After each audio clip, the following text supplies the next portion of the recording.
नमस्कार मु doctor Manorama Mahanti IMD Bhubaneswar पूरा ओडिशा राज्य रही करुच्ची देखा गत 24 घंटार रेनफॉल रिकॉर्ड तेबे आमर नॉर्थ ओडिशार जिला गुड़िक एक्सेस रेनफॉल रिसीव आसी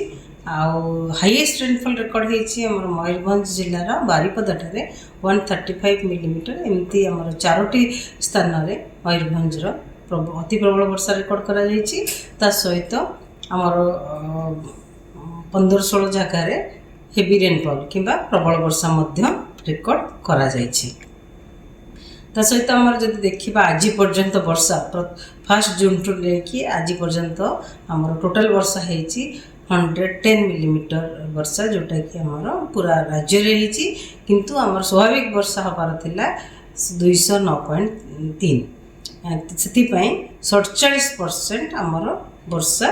कम रही आमर नॉर्मल वर्षा ठुर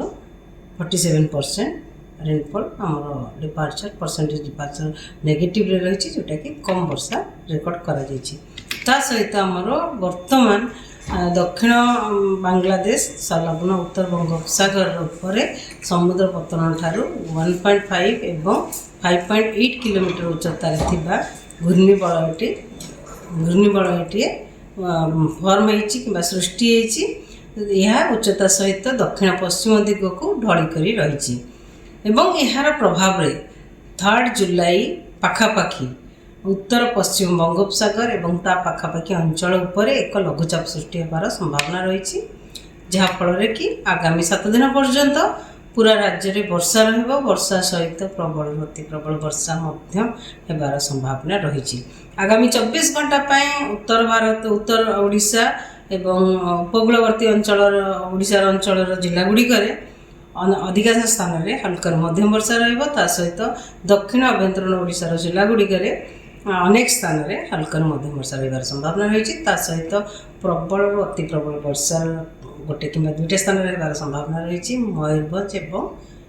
केउंझर जिले में सहित प्रबल वर्षा गोटे कि 2टा स्थान रही संभावना रही जमीक सुंदरगढ़ इवेन संबलपुर देवगढ़ अनुगुल ढेंकानाल जाजपुर कटक जगतसिंहपुर केन्द्रापड़ा और भद्रक जिले में सहित दक्षिण ओडिशार रायगढ़ और कोरापुट जिले में गोटे कि 2टा स्थान में प्रबल वर्षा होबार संभावना रही काली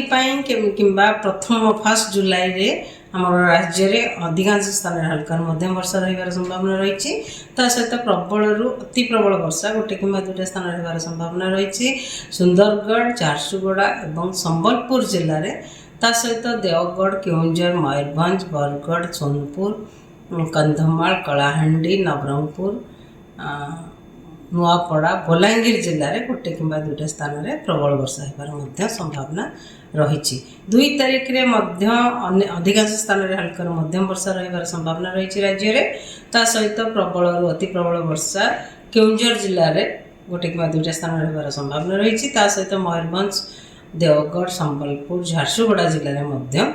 गोटे कि 2टा स्थान में प्रबल वर्षा होबार संभावना रही 3 तारिख में राज्य में अधिकांश स्थान में हल्का मध्यम वर्षा